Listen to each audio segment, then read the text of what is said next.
நேயர்கள் இணைந்திருப்பது பாம்பன் நேசக்கரங்கள் அறக்கட்டளையின் கடலோசை எஃப்எம் 90.4. நம்ம கடலோசை எஃப்எம் 90.4 5ஆம் ஆண்டு துவக்க தினத்தை முன்னிட்டும் நம்முடைய சுதந்திர தினத்தை சிறப்பு நிகழ்வாக நம்மோடு நேர்காணலில் இருக்கிறார் சாகித்ய அகாடமி விருது பெற்ற ஜோடி குரூஸ் அவர்கள்.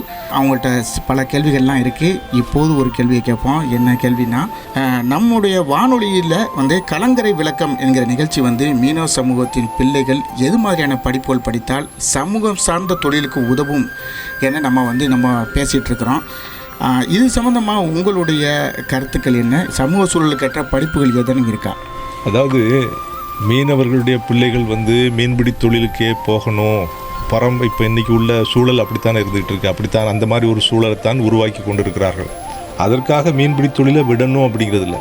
இப்போ பார்த்தீங்க அப்படின்னு சொன்னால் இன்றைக்கி ஒரு கடலோடி இருக்கிறாரு. அவருடைய பையன் படிச்சுட்டு வாரவன் என்ன பண்ணலாம் அப்படின்னு சொன்னால், தன்னுடைய தந்தையார் செய்த தொழிலை மேம்படுத்தலாம். ஒரு என்ஜினியரிங் படிச்சுட்டு வரவன் இந்த தொழிலில் தன்னுடைய தான் படித்த தொழில்நுட்பத்தை எப்படி புகுத்தி அந்த பொருளாதார மேம்பாடுக்கு அடையலாம் அப்படிங்கிற மாதிரி பார்க்கலாம். அது ஒன்று. இன்னொரு விஷயம் எப்படி எனக்கு படுது அப்படின்னா, இங்கே கடலோடிகளுடைய வாழ்க்கையும் இந்த கடலோர மக்களுக்கான அந்த நிர்வாகமும் பொதுத்தளத்தில் சரியான புரிதலோடு இல்லை. சமவெளி சார்ந்து இருக்கக்கூடிய மக்களுக்கும் கடலோர மக்களுக்குமான அந்த புரிந்துணர்வு இல்லாமல் இருக்குது. காரணம் என்ன அப்படின்னா, அன்றிலிருந்து இன்று வரைக்கும் இந்த 5 நிலப்பகுதிகள் அப்படின்னு சொன்னால், குறிஞ்சி, முல்லை, மருதம், நெய்தல், பாலை அப்படின்னு சொல்லக்கூடிய இந்த நிலப்பகுதியில் நெய்தலை தொடர்ச்சியாக குறிஞ்சியில் உள்ளவர்களும், மருதத்தில் உள்ளவர்களும், பாலையில் உள்ளவர்களும், முல்லையில் உள்ளவர்களும் தான் ஆண்டு கொண்டிருக்கிறார்கள்.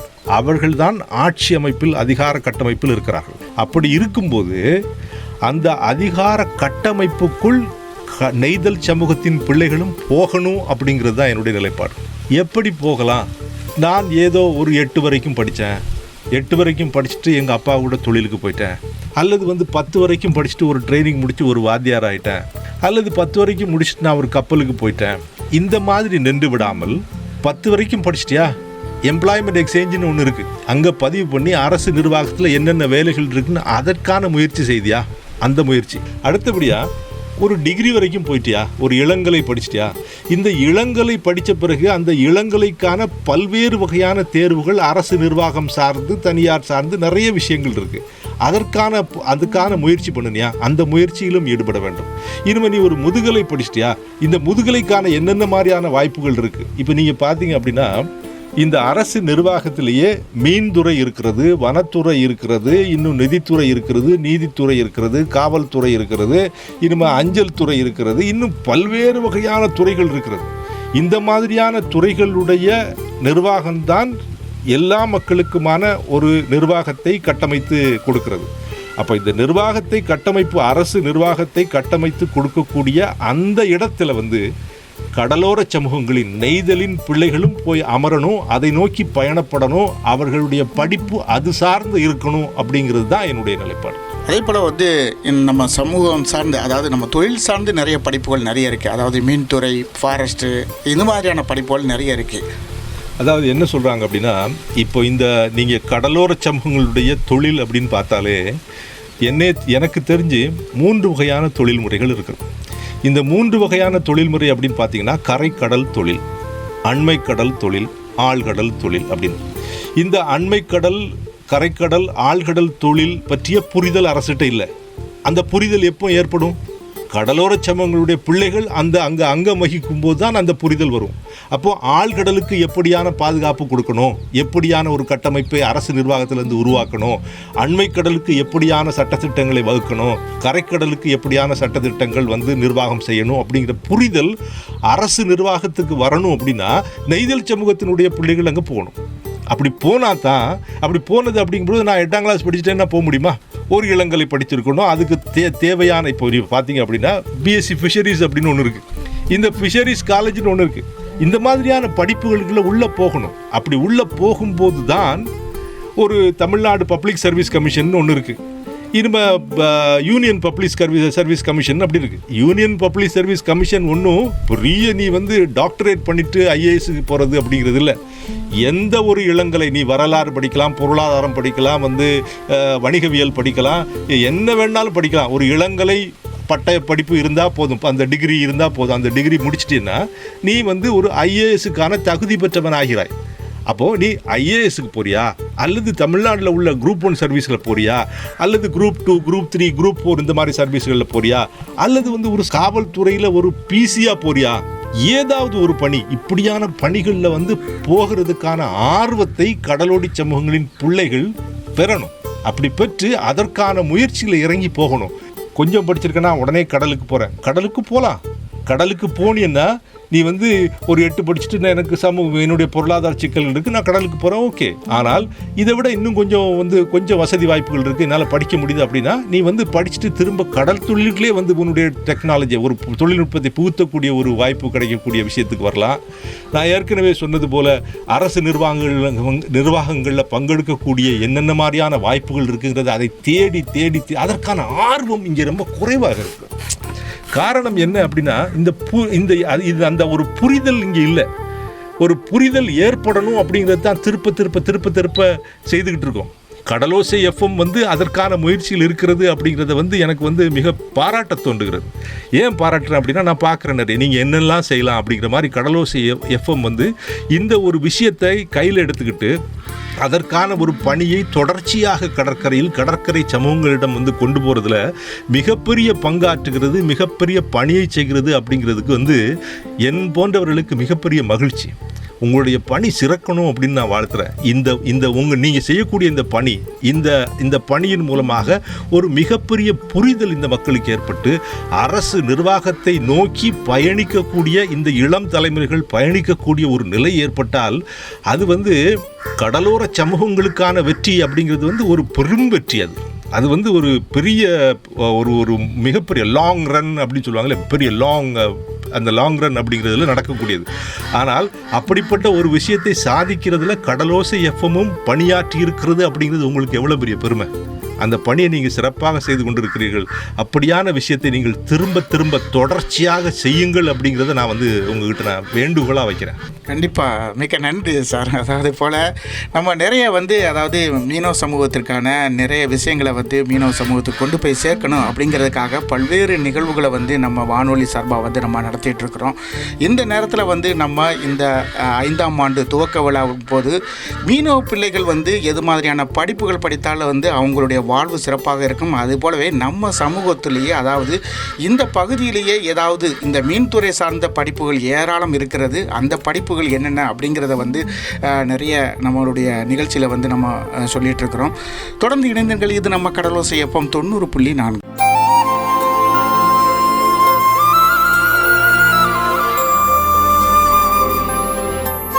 சுதந்திர தின சிறப்பு நிகழ்ச்சியாகவும் நம்முடைய கடலோசை எஃப்எம் 90.4 5ஆம் ஆண்டு துவக்க விழாவுடைய சிறப்பு நிகழ்ச்சியாக இப்போதைக்கு நம்முடைய இணைப்பில் இருக்கிறார், அதாவது நேர்காணலில் இருக்கிறாங்க திரு ஜோ டி க்ரூஸ் அவர்கள்.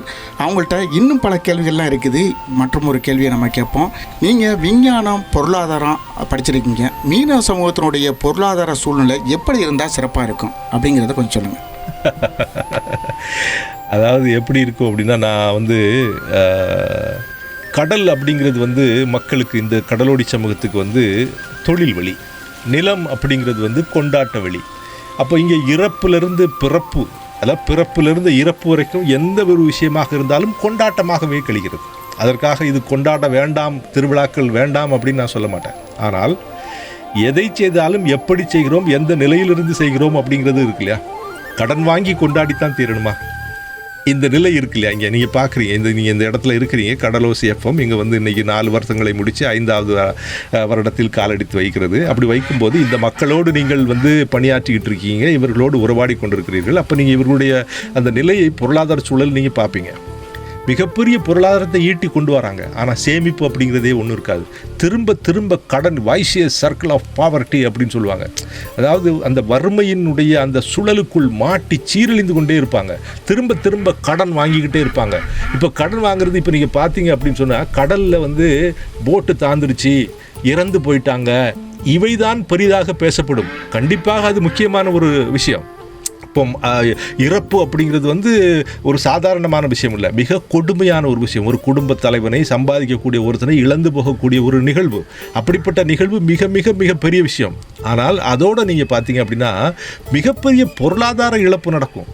இந்த உயிரோடு வந்திருப்பார், ஆனால் போட்டு தண்ணிகளை போயிருக்கும், வலைகள் தண்ணிகளை போயிருக்கும். அப்படி போகும்போது அந்த வலைகளை தங்களுடைய திரும்ப மீன்பிடித்தலுக்கான அந்த பொருளாதாரத்தை திருப்ப ஏற்படுத்திக்கிறது அப்படிங்கிறது திருப்பவும் கடன் வாங்க வேண்டிய ஒரு சூழல் வரும். அப்போ இந்த கடனிலிருந்து இவங்க வெளிவரவே மாட்டாங்க.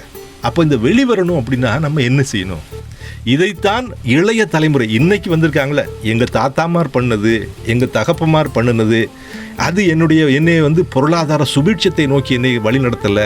அப்போ நான் இப்போ வந்திருக்கேன், நான் கொஞ்சம் படிச்சிருக்கேன், எனக்கு சமவெளி மக்களோட நிறைய தொடர்புகள் இருக்குது, உலகத்தோட தொடர்பு இருக்குது. இன்றைக்கி ஐஃபோன் வச்சுக்கிட்டு நான் உலகத்தையே என் கையிடுக்குகளில் கொண்டு வந்து விடுகிறேன் அப்படி கூடிய ஒரு சூழல் இருக்கும்போது என்ன மாதிரியான ஒரு நிலை இருக்கிறது? எப்படிப்பட்ட ஒரு இந்த தொழிலுக்கு நான் எப்படியான ஒரு முதலீட்டை செய்யணும்? இந்த தொழிலில் நான் இந்த முதலீட்டை செய்யும்போது இது வந்து இன்னும் எத்தனை வருஷத்துக்கு எனக்கு அது பலன் கொடுக்கக்கூடியதாக இருக்கும்? எப்படிப்பட்ட ஒரு தொழிலை நான் செய்யணும்? இந்த மாதிரியான ஒரு எண்ணங்கள், இந்த மாதிரியான ஒரு திட்டமிடல், இந்த மாதிரி விஷயங்கள் எல்லாம் படிப்பின் மூலம் நம்முடைய இளைய தலைமுறை கடல் தொழிலுக்கு போனாலும் கூட இருக்கணும் அப்படிங்கிறது தான் என்னுடைய நிலைப்பாடு. அப்படி வரும்போது தான் இந்த பொருளாதாரத்தை பிடித்து கொள்ள முடியும்.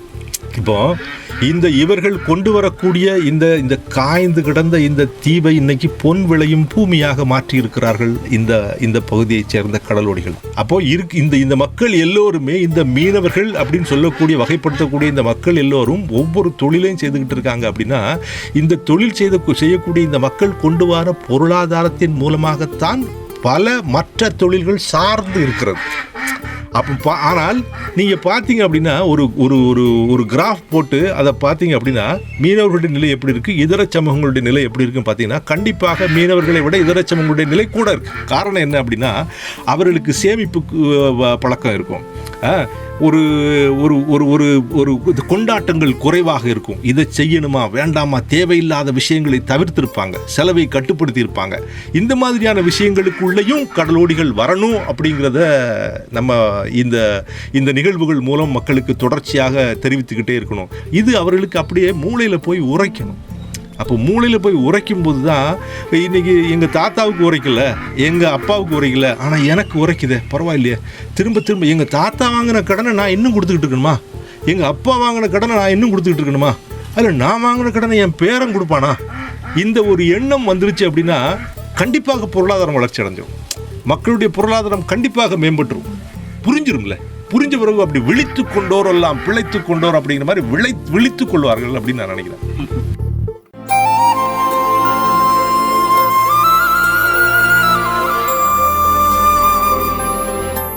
நேயர்கள் இணைந்திருப்பது பாம்பன் நேசக்கரங்கள் அறக்கட்டளையின் கடலோசை FM 90.4.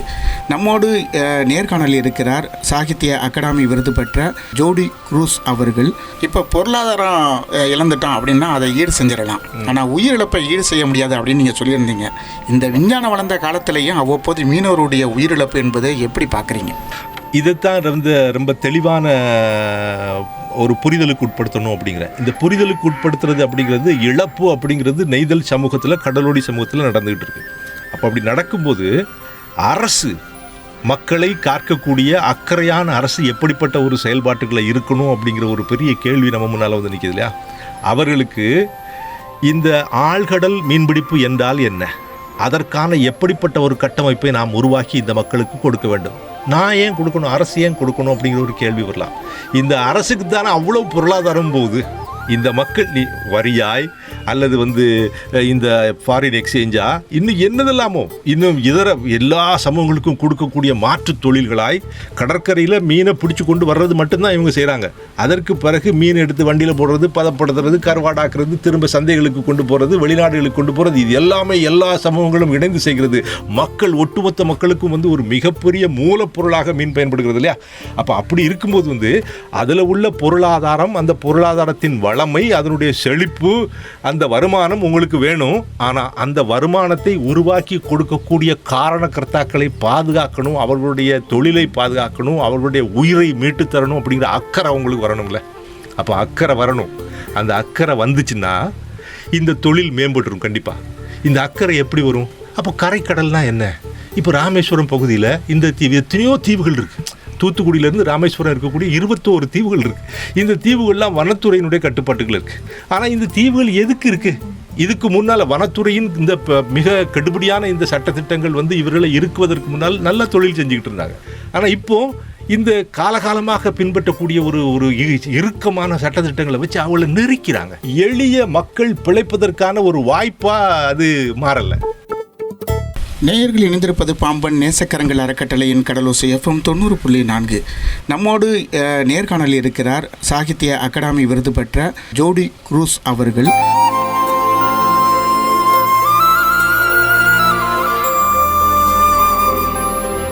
இந்த விஞ்ஞானம் வளர்ந்த காலத்தில் மீனவர்கள் எது மாதிரியான விழிப்புணர்வு இருக்கணும் இது மாதிரியான ஆபத்து காலங்களில் அப்படிங்கிறத சொல்லுங்கள். இது நான் ஏற்கனவே நான் இந்த மாதிரி விஷயங்களை சொல்லியிருக்கேன். என்ன அப்படின்னா, மீனவர்கள் எப்பவுமே ஒரு கடல் ஆளுமை மிக்கவர்கள், உறுதியான உடம்பிற்கு சொந்தக்காரர்கள், மிக பலமானவர்கள். அப்போது கடல் அப்படிங்கிறது கடலுக்கே பயப்படாதவன் கடவுளுக்கு எப்படி பயப்படுவான் அப்படின்னு சொல்லுவாங்க. அப்போ அப்படிப்பட்டவர்கள் என்ன பண்ணுவாங்கன்னா, காற்றடிக்குது, புயல் வீசுது, அலை கொந்தளிப்பாக இருக்குது, இதெல்லாம் அவனுக்கு ஒரு பொருட்டாகவே இருக்காது. அப்போது தான் ஒரு பாதுகாப்பு அம்சத்தோடு போகணும் அப்படிங்கிறது இவனுக்கு அடிப்படையிலே இருக்காது. அது என்னமோ தன் உடம்பு மேலே ஏற்றப்பட்ட ஒரு மிகப்பெரிய பாரமாக பார்த்துருவான்.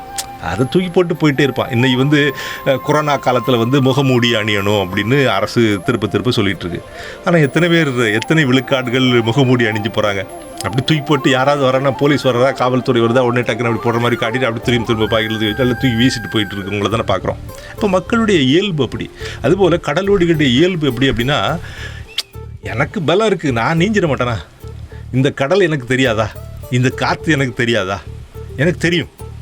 அப்படி இவன் நான் இந்த கடல்லே பிறந்து கடல்லே வளர்ந்தவன் தானே, எனக்கு நீ சொல்லித்தாரியா அப்படிங்கிற மாதிரி ஒரு எண்ணம், ஒரு மனநிலை இருக்கிறது.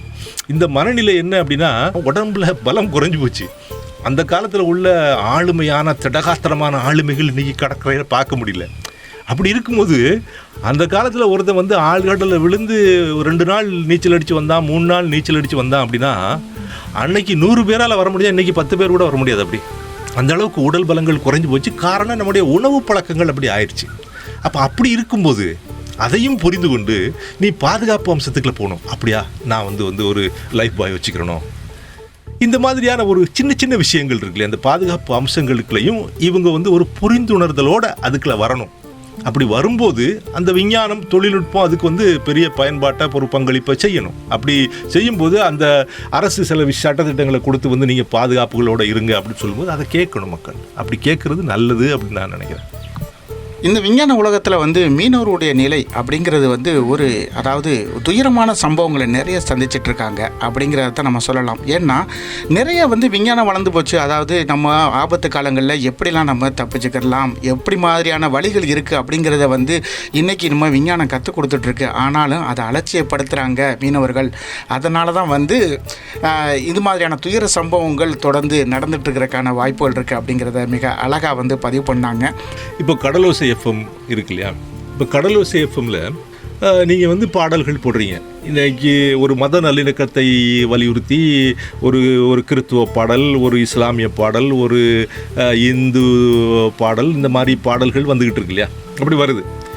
இப்போ இனிமேல் மெலோடியஸ் சாங்ஸ் போடுறீங்க, விதவிதமான பாடல்கள் போடுறீங்க, மக்களை உற்சாகப்படுத்தணும் அப்படிங்கிறக்காண்டி நிறைய விஷயங்கள் செய்துக்கிறீங்க. ஆனால் அதனூடாக நிறைய விஷயங்களை செய்கிறீங்கல்ல. இங்கே உள்ள தட்பவெட்ப சூழ்நிலைகள் சொல்கிறீங்க, காற்று எப்படி அடிக்கும்னு சொல்கிறீங்க, அலைகளுடைய சீற்றம் எப்படி இருக்கும்னு சொல்கிறீங்க, இன்றைக்கி கடலுக்கு போக வேண்டாம், காற்றினுடைய வேகம் அதிகமாக இருக்குது அப்படின்னு சொல்லி இதை கேட்கணும்ல. இப்போது ரேடியோ வச்சு கேட்கும்போது ஒரு கடலோசை எஃப்எம் அப்படின்னு சொல்லி ஒன்று வச்சு ஒருத்தர் தனக்கு வேறு வேலை இல்லைன்னு இதை செய்கிறாரா? கண்டிப்பாக இது மக்களுக்கு பணியாற்றணும் அப்படின்னு சொல்லும்போது நான் உன்னை உற்சாகப்படுத்துவதற்காக பாடல்கள் ஒளிபரப்புகிறேன். ஆனால் அதன் ஊடாக நான் உனக்கு தற்காப்பு நடவடிக்கைகளுக்கான செய்தியையும் தந்து கொண்டிருக்கிறேன். என்னென்ன பிரச்சனைகளை நீ எதிர்கொள்ளப் போகிறாய், கடலில் எதை எதிர்கொள்ளப் போகிறாய், கரையில் எதை எதிர்கொள்ளப் போகிறாய், ஆழ்கடலில் உனக்கு எந்த மாதிரியான சூழ்நிலை இருந்திருக்கிறது என்பதையும் கடலோசை எஃப்எம் அக்கறையோடு பதிவு செய்துகிட்டு இருக்கு. அப்படி அக்கறையோடு பதிவு செய்யக்கூடிய அந்த விஷயங்களையும் மீனவர்கள் கேட்கணும், கேட்டு அதை செயல்பாட்டுக்கு கொண்டு வரணும்.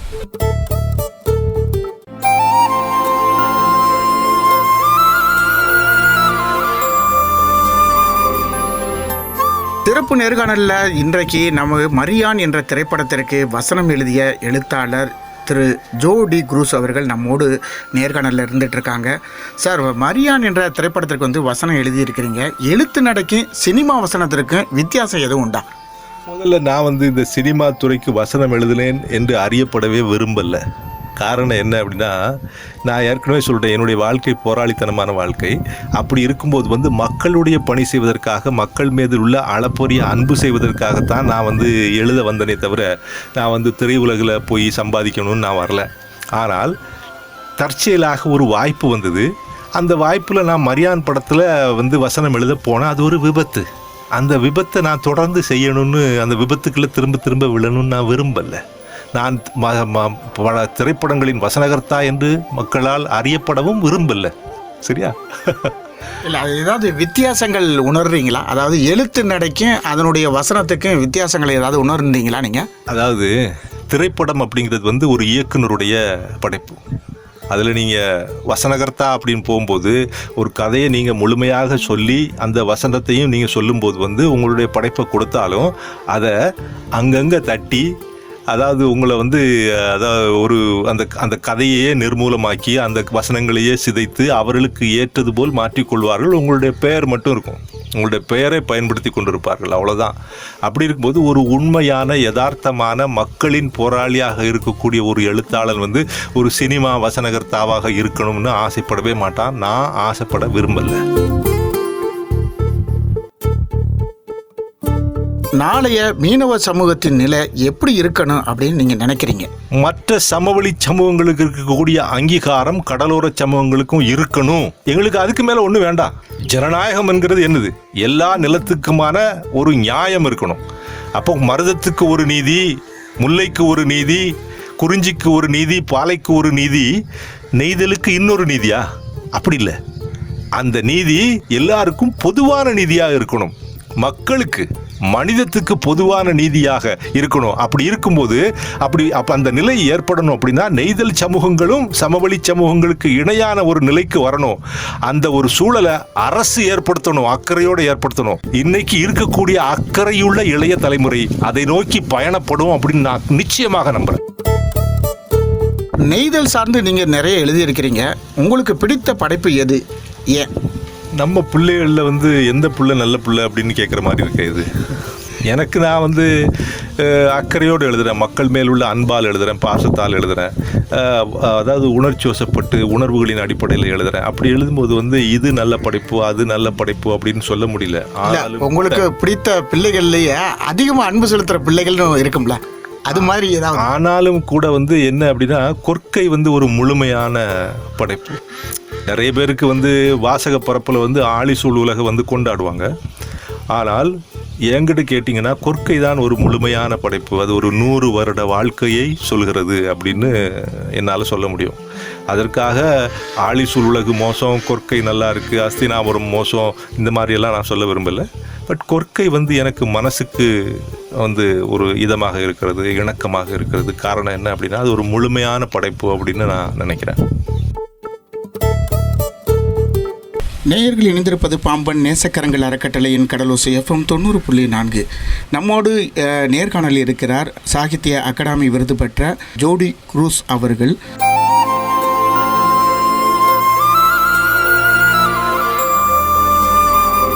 சாகித்ய அகாடமி விருது வந்து 2013 நவம்பர் மாதம் இறுதியில் அறிவிக்கப்பட்டு 2014 மார்ச் மாதம் டெல்லியில் வச்சு வழங்கப்பட்டது. அந்த நேரத்திலே நான் வந்து குறிப்பிட்டிருந்தேன், இது எனக்கான விருது அல்ல, ஆனால் இந்த கடலோர சமூகங்களுக்கான அங்கீகாரம் அப்படின்னு நான் சொல்லியிருந்தேன். காரணம் என்ன அப்படின்னு சொன்னால், கடலோர மக்களுடைய வாழ்வு புரியப்பட ஆரம்பிக்கிறது, மக்கள் புரிந்து கொள்ள எத்தனிக்கிறார்கள். இந்த அங்கீகாரத்தை, இந்த விருதை ஒரு அங்கீகாரமாக அப்படித்தான் நான் பார்த்தேன். காரணம் என்ன அப்படின்னு சொன்னால், இந்த எல்லை பகுதியில் இருக்கக்கூடிய இந்த மக்களை பற்றிய புரிதல் ஆட்சியில் இருப்போருக்கு, அதாவது ஆட்சியில் இருப்போருக்கு அப்படின்னா ஆட்சியில் யார் இருக்கா, சமவெளி பகுதியில் இருக்கவங்க தான் இருக்காங்க. அப்படி இருக்கக்கூடியவங்களுக்கு இந்த மக்களை பற்றிய புரிதலே இல்லை. எல்லையில் இந்தியாவில் வந்து இத்தனை 8118 கிலோமீட்டர் நீளமுள்ள கடற்கரை இருக்கிறது என்றால், அந்த கடற்கரையை காத்து கொண்டிருக்கிறவர்கள் நித்தமும் இந்த எல்லை சாமியாக இருக்கக்கூடியவர்கள் பாரம்பரிய மீனவர்கள் தான். நீங்கள் நினைக்கிற மாதிரி வந்து ஒரு நேவியோ கோஸ்ட் கார்டோ அல்லது மெரைன் போலீஸோ கண்டிப்பாக இல்லை. அதை நான் ஆணித்தரமாக அழுத்தி கூட சொல்வேன். பாரம்பரிய மீனவர்களின் மூலமாகத்தான் இந்தியாவின் இறையாண்மை காக்கப்படுகிறது. எல்லைப் பகுதிகள் இப்படி காக்கப்படும் போதுதான் உள்நாட்டு பகுதியில் மக்கள் சந்தோஷமாக, ஆரோக்கியமாக, பாதுகாப்பாக இருந்து கொண்டிருக்கிறார்கள். ஆக இப்படிப்பட்ட விருதுகளின் மூலம், இந்த அங்கீகாரத்தின் மூலம் கடற்கரை சமவெளி சமூகங்களால் பார்க்கப்படுகிறது, அங்கீகரிக்கப்படுகிறது, எங்களுடைய வாழ்க்கை புரியப்படுகிறது அப்படிங்கிறதுக்கான முதல் முயற்சியாக நான் அதை பார்த்தேன். அவ்வளோதான்.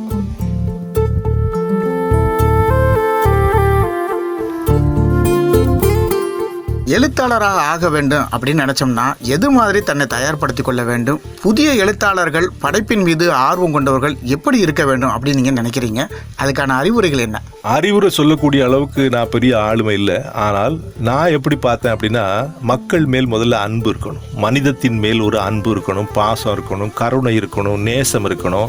இந்த கலாச்சாரம் அப்படின்னா, கலாச்சாரம் என்ன அப்படின்னா ஆங்கிலத்தில் ரொம்ப மிக சுருக்கமாக சொல்லுவோம், what is culture? Culture is a bundle of human behavior transferred from one generation to the other generation அப்படிம்பாங்க. அப்போ it's a bundle of human behavior, மனித பண்புகளின் ஒரு கூட்டமைப்பு அது. அப்போ இந்த பண்பு எப்படி இருக்குது, நீ எப்படி நடக்கணும், எப்படி பேசணும், எப்படி சாப்பிடணும், எப்படி உட்காரணும், எப்படி மரியாதை கொடுக்கணும், இந்த மாதிரி விஷயங்களுடைய காலகாலமாக நீங்கள் பார்த்தீங்கன்னா உங்கள் தாத்தாட்டிருந்து ஒரு பண்பு உங்ககிட்ட வந்திருக்கும், உங்கள் அப்பாட்டிருந்து ஒரு பண்பு வந்திருக்கும், உங்ககிட்ட இருந்து உங்கள் பேரனுக்கு ஒரு பண்பு போக்கும். இப்படி காலகாலம் தலைமுறையாக கடத்தப்படுகிறது இந்த பண்புகள். இப்படிப்பட்ட பண்புகள் இருக்கு இல்லையா, இந்த பண்புகள் எப்படி இருக்கணும் அப்படின்னா, இந்த இளைய சமுதாயத்துக்கு வரணும். அக்கறையோடு தான் பிறந்த சமுதாயத்தை திருப்பி பார்க்கணும். நான் இந்த சமூகத்திலிருந்து தானே இன்றைக்கி நிற்கிறேன். அப்படி நிற்கும்போது எனக்கு எல்லா உரத்தையும் இந்த சமூகம் கொடுத்துச்ச, இந்த சமூகத்தில் இன்றைக்கி என்ன பிரச்சனை இருக்குது, என்ன புறையோடி போய் கிடக்கிறது அப்படிங்கிறத பார்த்து அக்கறையோடு பதிவு பண்ணணும். பொய்யா இல்லாமல், அவதூறாக இல்லாமல், அதாவது வெறியை ஏற்படுத்த சமூகங்களுக்கிடையே ஒரு வெறி ஏற்படுத்தக்கூடிய விஷயமாக இல்லாமல், சமூக நல்லிணக்கத்தை சொல்லக்கூடியதா, மத நல்லிணக்கத்தை சொல்லக்கூடியதா, நம்பிக்கைகள் எல்லாருக்கும், உங்களுக்கு ஒரு நம்பிக்கை, எனக்கு ஒரு நம்பிக்கை. ஏன் நம்பிக்கை உங்கள் மத நம்பிக்கையில் குறுக்க நிற்கக்கூடாது. அதற்காக நீங்களும் நானும் நண்பர்களாக இருக்கக்கூடாதுங்கிறது இல்லை. நீங்கள் ஒரு மத நம்பிக்கை வச்சுருக்கீங்க, நான் ஒரு மத நம்பிக்கை வச்சுருக்கேன், அப்படிலாம் இல்லை.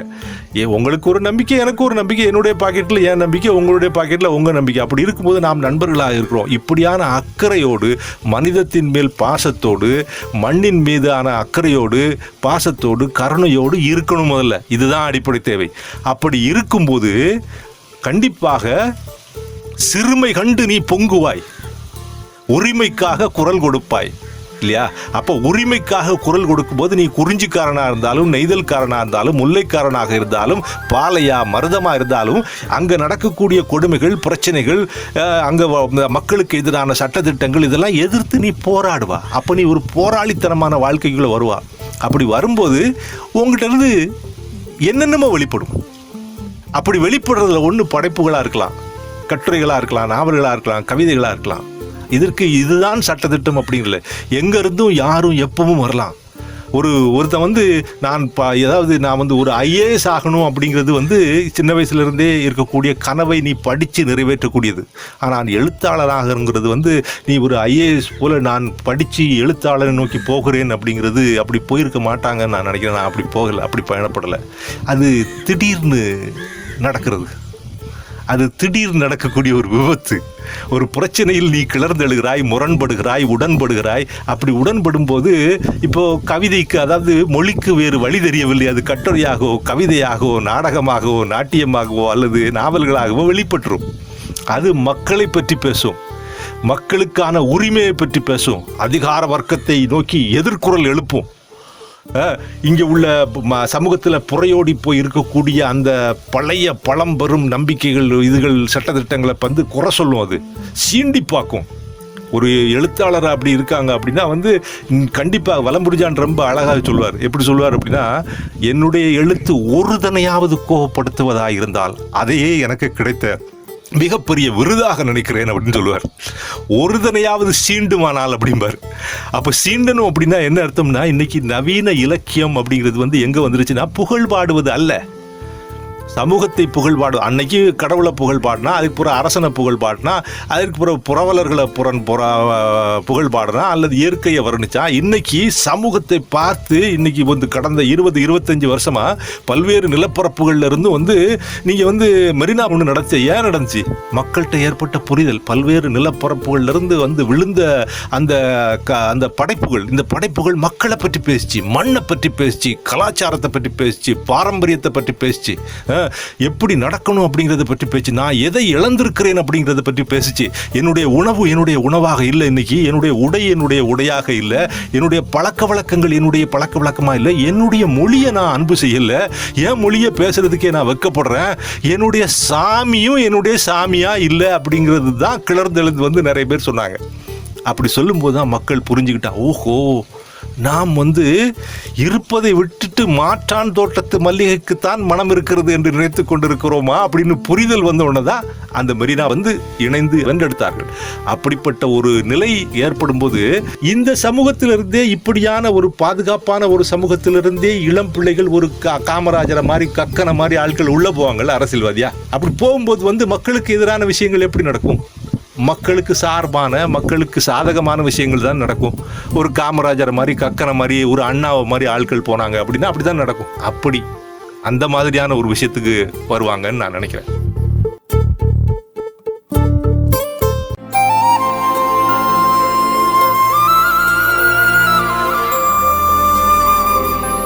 இந்த சுதந்திர தின நன்னாளில் மீனவ சமூகத்திற்கும் மற்றும் ஏனையோருக்கும் சொல்லும் செய்தி என்ன? நீங்கள் நாட்டு மக்களுக்கு செய்தி கொடுக்கக்கூடிய அளவுக்கு பெரிய ஆள் நான் இல்லை. பட் ஆனாலும் கூட நான் என்ன சொல்ல விரும்புகிறேன்னா, கடலோர சமூகங்கள் எப்படியான ஒரு நிலையில் இருக்காங்க அப்படின்னு சொன்னால், சாதிகளாய் பிரிந்து கிடக்கிறார்கள். இந்த சாதிகளாய் பிரிந்து கிடக்கக்கூடிய ஒரு நிலை மாறி எல்லாருமே இனமாக திரளக்கூடிய, ஒற்றுமையின் பார்ப்பட்டு இனமாக திரளணும் அப்படிங்கிறது தான் எதிர்பார்ப்பு. அப்படிப்பட்ட ஒரு சூழலுக்குள்ள வரணும். அப்படி வரும்போது கடலோர சமூகங்களின் பங்களிப்பாக பாரத தாய்க்கு எங்களுடைய கொடையாக அந்த இறையாண்மையின் பாதுகாவலர்கள் என்று கடலோர சமூகங்கள் நிற்போம் என்று சூளுரைக்க வேண்டிய சூழலிக்கக்கூடிய சூழல் வந்து சேரும் அப்படின்னு நான் நினைக்கிறேன். ஆகஸ்ட் 15 சுதந்திர தினத்தை முன்னிட்டும் நமது கடலோசை எஃப்எம் 90.4 4ஆம் ஆண்டு நிறைவு தினத்தை முன்னிட்டு 5ஆம் ஆண்டு துவக்க விழாவை முன்னிட்டும் நமது சிறப்பு நேர்காணலுக்காக இந்திய இலக்கிய விருது பெற்ற திரு ஜோ டி குரூஸ் அவர்கள் மிக அழகாக அனைத்து கேள்விகளுக்கும் வந்து சிறப்பாக பதிலளித்தார்கள். இந்த மீனவ சமூகத்திற்காக நான் போராடக்கூடிய ஒரு மனிதனாக இருப்பேன், என்னுடைய எழுத்து பணிகள் அனைத்துமே வந்து மீனவ சமூகத்திற்காகவே சார்ந்து இருக்கக்கூடியதாக இருக்கும் அப்படிங்கிறத மிக ஆணித்தரமாக ஒரு சிறப்பான ஒரு கருத்துக்களை நம்மோடு பகிர்ந்தளித்தார்கள். அதைவிட வாழ்த்து சொல்வதற்கு வந்து காலங்கள் தேவையே இல்லை அப்படின்னு நான் நினைக்கிறேன். 2013ஆம் ஆண்டு சாகித்ய அகாடமி விருது பெற்ற எழுத்தாளர் திரு ஜோ டி குரூஸ் அவர்களுக்கு நமது கடலோசை எஃப்எம் சார்பாக முதல்ல நம்ம வாழ்த்துக்களையும் தெரிவித்துக் கொள்வோம். இந்த நேரத்தில் நமக்காக நேரம் ஒதுக்கி இந்த சிறப்பு நேர்காணலுக்கு சிறப்பாக பதிலளித்த அதற்கும் நமது கடலோசை எஃப்எம் சார்பாக நன்றியினை தெரிவித்துக் கொள்கிறோம். நன்றி, வணக்கம் ஐயா. 4 ஆண்டுகளை நிறைவு செய்து 5ஆவது ஆண்டில் அடியெடுத்து வைக்கக்கூடிய கடலோசை அலைவரிசை 90.4 90.4 இந்த அலைவரிசை கடலோசை எஃப்எம் உடைய பணி சிறக்க வேண்டும், காலகாலமாக தொடர வேண்டும். அவர்கள் கடலோரத்தில் ஆற்றக்கூடிய பணி மீண்டும் சிறப்பாக இருக்க வேண்டும் என சொல்லி அவர்களுக்கு வாழ்த்து கூறி நன்றி கூறி விடைபெறுகிறேன். நன்றி, வணக்கம்.